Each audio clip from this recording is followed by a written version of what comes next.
Yes, nkwandiza kadi kano oli otya gwe ni subscribinga n'onyiga kadi nti wakola ky'amaanyi okubanga wa subscribinga. Eno bagita Faali TV giwali Faali UG News KBTV UGKR TV Uganda now. Mufollowinga YouTube channel izo nate mujja kubanga mwejjisa.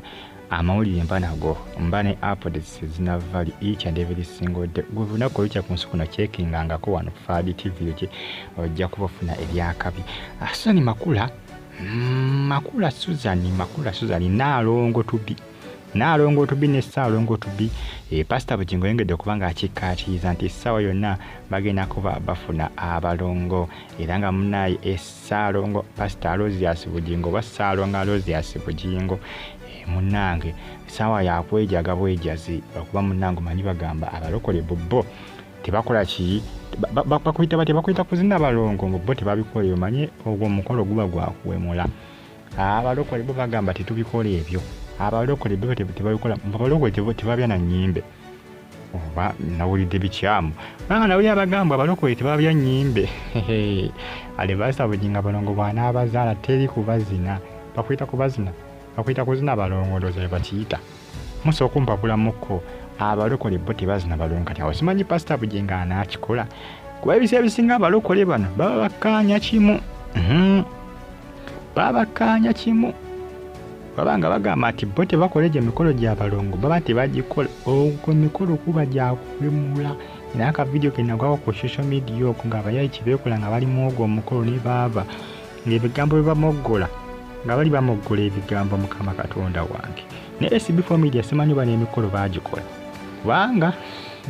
SB4 yagala tayinza kuwemula Nazaalawe naye ng'ekyamazima egyo emikolo gyo nagyo si myangu ggwe tugamba bagikola batamidde si myangu tegikoleka omuntu nogana wemula munno si mikolo myangu kibwa abalokole bo bagyesoma bagamba tetuyinza kugikola abalokole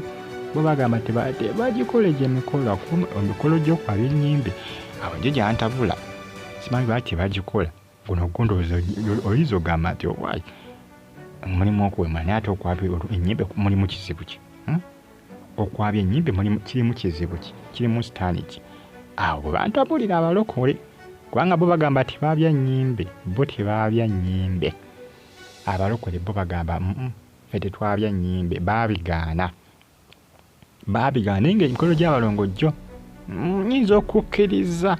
naye nga tejjukira biri bya buwangwa birina okukolebwa mu buwangwa mbu otabikola bagamba otabikola oba ki ekibaawo oba banenge gye babyogeramu kawunti bw'otabikola waliwo ekibaawo oba simanya ng'Abalongo simanya nga bakola ki bakumalako emirembe simanya nga bakutabukira banenge gye babyogeramu neerabidde kubanga aliwo yabirambulula awo ng'abyogera nga alina engeri abyogeramu awo kubanga ne SB4 media yali atya okukola emikolo gyo simanya oba baagikola bayinza kuba baagikola kubanga si buli kimu tuyinza tuba tugenda kukimanya bayinza kuba baagikola mu nkukutu naye nga SB4 yali atya ng'agamba tayinza kumogola Nazaalawe gagambo agazitowa agalinga ngazi adiko agalinga nga bino ebiyinja biki bino ebitofaali bi adiko wa bricks nga bizibu stay on YouTube platform ojja kufuna ebisinga ate ebyakabi ayinza kumogola gagambo gazito ganini gazito agazibu naye nga tulinze Pastor Alozias Bugingo Salongo ne Nalongo Suzan Makula information ya linkinga dda kasuku ebyamaya byabya era Pastor Bugingo nakimanyi nti kati twabitegeera takyabikweka era munanga ali mu kwesunga bwesunze lwakuba simanyi kooti oba eri kuki kubanga kati bw'oba oŋŋamba nti Pastor Bugingo mwamulemesa okukola emikolo n'entisani Makula mbakkiriza okuzaala kubanga ate bagamba nti ate kooti ate yabagaana okubeera abafumbo ate Makula ali lubuto bintabula oluusi poziko nga nulumenti baagikola dda nga tetumanyi anye ebisinga obosaamu kale ebintu ebisinga babireka nga bisinga si bya public nga byakyama oba oli abayinza okuba bakola annulment muki mu private ng'oba oli ati babyanja mu public naye nga munnange ensonga zezimukubeza zitambula kadde kano ku social media kasuku ensonga yazaabya era aziteeka mu public nga mwabitegeera mwinamina nti mukulu Bugingo ne Makula basuubira Abalongo kubanga ffenna twasooka biwulira Kasuku ate jjukira Kasuku seeya wa Pastor Bugingo ate kati saa zino ebintu byongera okuba nga bitambula ne Pastor Bugingo ali oluvimba olw'Abalongo bintu byakuvimba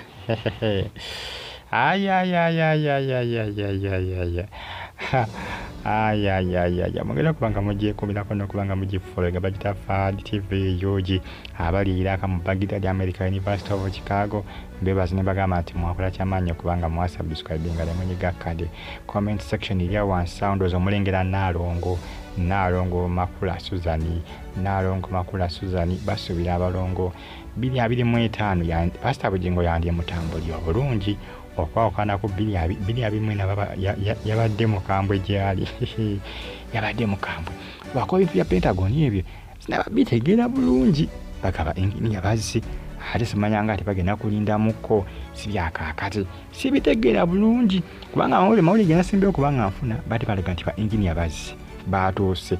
era Pastor Bugingo ateekateeka kwanja bagenda okubanga bazimba Pentagon okulagawo endiga ng'akozesa olutimbe obaka akavidiyo okubalaga pulaani nekyaki wegenda okubanga ezimbibwa okwanja pulaani ya kyaki okuddamu okwanja pulaani ya kyaki ne ba engineer abagenda okubanga batandikako okubanga bagizimba nze badde nsuubira nti bagenda kukola ki bagenda kikola mu kaseera kano ati basibitegeera bulungi mwana